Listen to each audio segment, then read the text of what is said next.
Es como ver a los dioses regresar al Olimpo.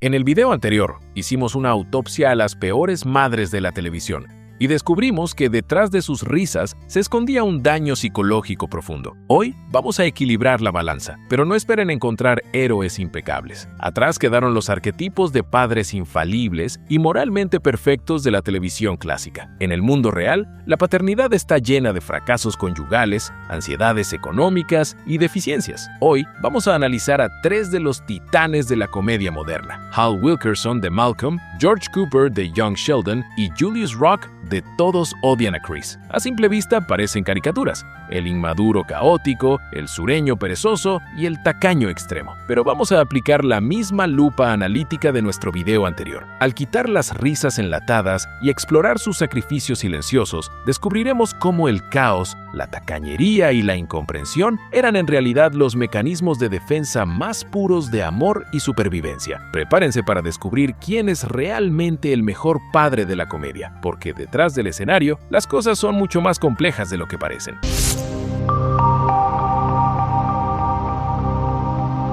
Comenzamos con Hal Wilkerson, interpretado magistralmente por Bryan Cranston, en una serie que revolucionó la televisión al mostrar la crudeza de una familia de clase media-baja luchando por sobrevivir en los suburbios. El perfil de Hal es una contradicción fascinante. A pesar de ser un profesional con 5 hijos, su madurez emocional suele ser inferior a la de sus propios niños. Originalmente, el creador lo imaginó como un padre pasivo y desconectado, pero Cranston lo transformó en alguien cuya mente siempre estaba construyendo una nave espacial en su cabeza, constantemente distraído por obsesiones hiperactivas. Esta inmadurez lo lleva a huir del conflicto y de la disciplina, prefiriendo ser el padre divertido que a menudo se suma a la destrucción de sus hijos en lugar de detenerla. Hal es capaz de robar dinero a sus propios hijos para financiar pasatiempos absurdos o para intentar darles la mejor Navidad de la historia, lo que demuestra un fallo catastrófico en su autoridad. Sin embargo, Hal es también el padre del amor incondicional. Es capaz de soportar humillaciones absolutas y someterse a situaciones ridículas como ser cubierto por abejas vivas o patinar en trajes de lentejuelas simplemente para habitar en el mundo imaginativo y salvaje de sus hijos. A diferencia de muchos padres de la televisión, Hal no impone reglas rígidas. Él sacrifica su propia cordura y dignidad adulta para conectar con sus hijos en el único idioma que conocen: el caos absoluto. ¡Diablos! ¿Estás seguro de que lo encendiste cuando te llamé del trabajo? Sí. ¿Quieres que te engañe? ¡Ay! Está bien, anótalo en la bitácora.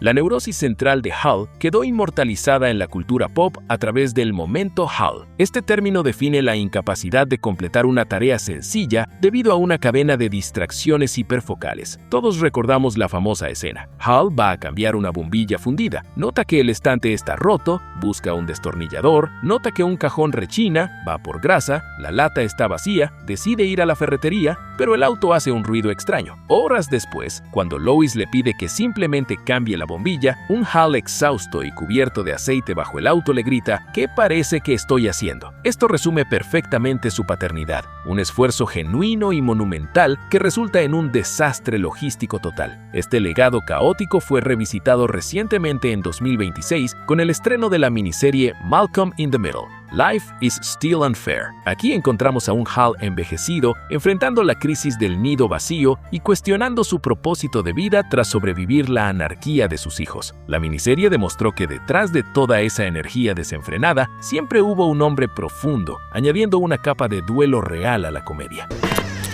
Hal, ¿puedes cambiar la bombilla de la cocina? ¿Qué demonios crees que estoy haciendo?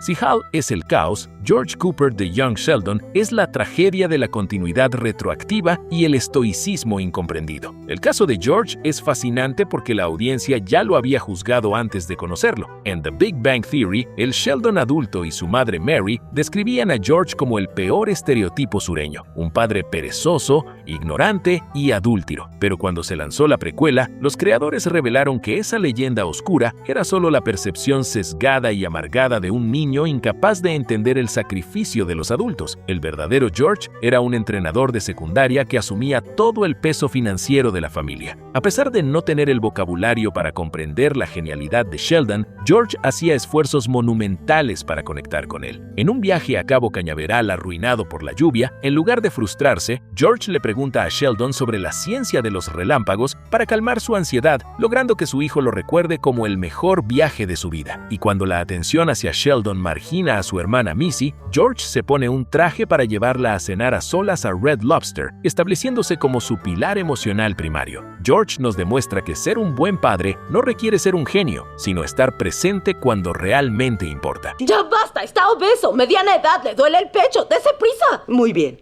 Ay, perdón por lo de obeso, cielo. Me dijiste que así te gustaba.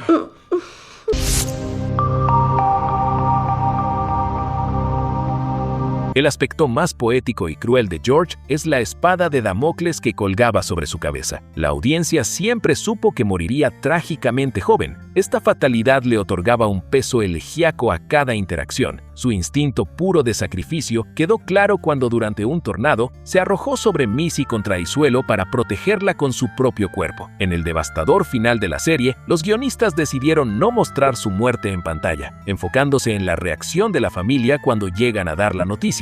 El creador Chuck Lorre explicó por qué Sheldon construyó una imagen tan terrible de su padre durante años. Momentos antes de morir, George se despidió casualmente para ir al trabajo y Sheldon apenas levantó la mirada de su libro para responder. Ese arrepentimiento corrosivo y la incapacidad de darle una despedida digna atormentaron la mente de Sheldon durante el resto de su vida. A través de esta brillante reescritura, entendemos que todo el desprecio que Sheldon proyectaba en la serie original era solo una máscara para ocultar un dolor insuperable. George estuvo dispuesto a ser odiado en retrospectiva histórica con tal de darle a sus hijos la base para alcanzar la grandeza. Papá, espera. ¿Sí? ¿Puedo ir contigo? Claro. Podríamos jugar en el auto uno de esos juegos que te encantan. Me encantaría.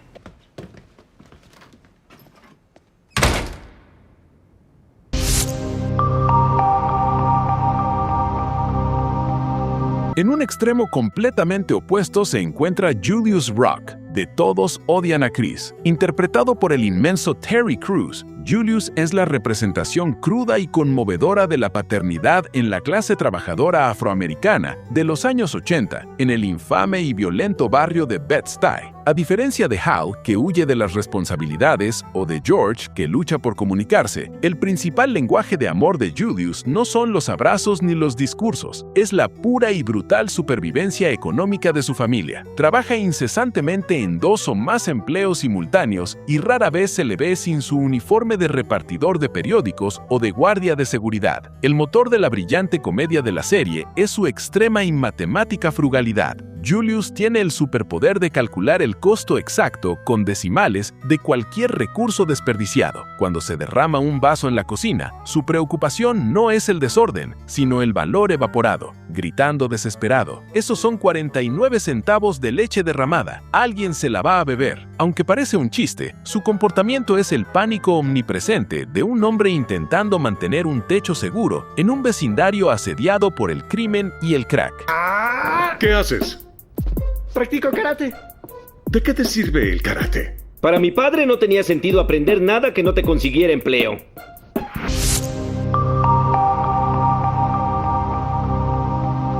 Detrás de los gritos por centavos, la tacañería asfixiante de Julius impartía lecciones financieras brutales, pero vitales para que sus hijos rompieran el ciclo de la pobreza. Regaña a Chris por dejar su reloj encendido mientras duerme, diciendo: "No necesitas saber la hora cuando estás durmiendo, son como 2 centavos la hora". Y cuando le piden contratar a un tutor para su hijo, se niega categóricamente, diciendo que apenas pueden permitirse tener hijos, mucho menos hijos estúpidos, forzando a su hijo a trabajar más duro por sí mismo. La narrativa de Julius está ligada a una tragedia real. El verdadero Julius Rock falleció prematuramente en 1988 por úlceras provocadas por el inmenso estrés laboral. Para no comercializar la muerte de su padre en televisión, Chris Rock decidió terminar la serie abruptamente. El episodio final es una obra maestra de subversión, parodiando el final de Los Sopranos con un repentino corte a negro. Pero los creadores dejaron una pista genial. El número 735 en el camión de Julius le indicó a los fans que Chris había aprobado su examen escolar con honores. Este cierre protegió la memoria de Julius, congelándolo en el tiempo para que viviera eternamente como el padre incombustible que siempre llega a tiempo para cenar con su familia.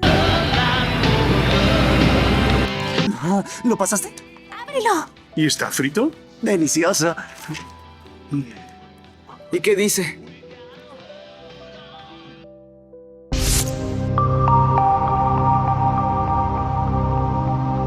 Después de deconstruir a estos tres gigantes y comparar sus historias con la toxicidad de las madres que analizamos en nuestro video anterior, llegamos a la gran pregunta: ¿quién es legítimamente el mejor padre de la comedia televisiva? Hal Wilkerson se consagra como el padre del amor incondicional y la tolerancia absoluta al caos. Es el padre con el que todo niño desearía jugar en su infancia. George Cooper se erige como el padre del sacrificio silencioso, el hombre dispuesto a ser odiado en retrospectiva histórica con tal de darle a su hijo la plataforma emocional para alcanzar la grandeza. Pero si evaluamos la paternidad desde el prisma de la supervivencia implacable y el éxito a largo plazo de sus hijos en el duro mundo real, la audiencia y este análisis dictaminan que Julius Rock es el ganador indiscutible. Julius es el incansable arquitecto económico cuya tacañería extrema era en última instancia el lenguaje de amor más puro, protector y desesperado frente a un mundo que no ofrecía segundas oportunidades. Las risas que estos tres hombres generaron durante décadas nunca fueron ligeras o banales. Todas ellas vinieron acompañadas del alto y silencioso precio de ser el ancla inquebrantable de una familia en tiempos difíciles. ¿Y tú, a cuál de estos tres personajes considerarías el mejor padre de la televisión? ¿Qué otro patriarca icónico crees que merece este nivel de análisis documental?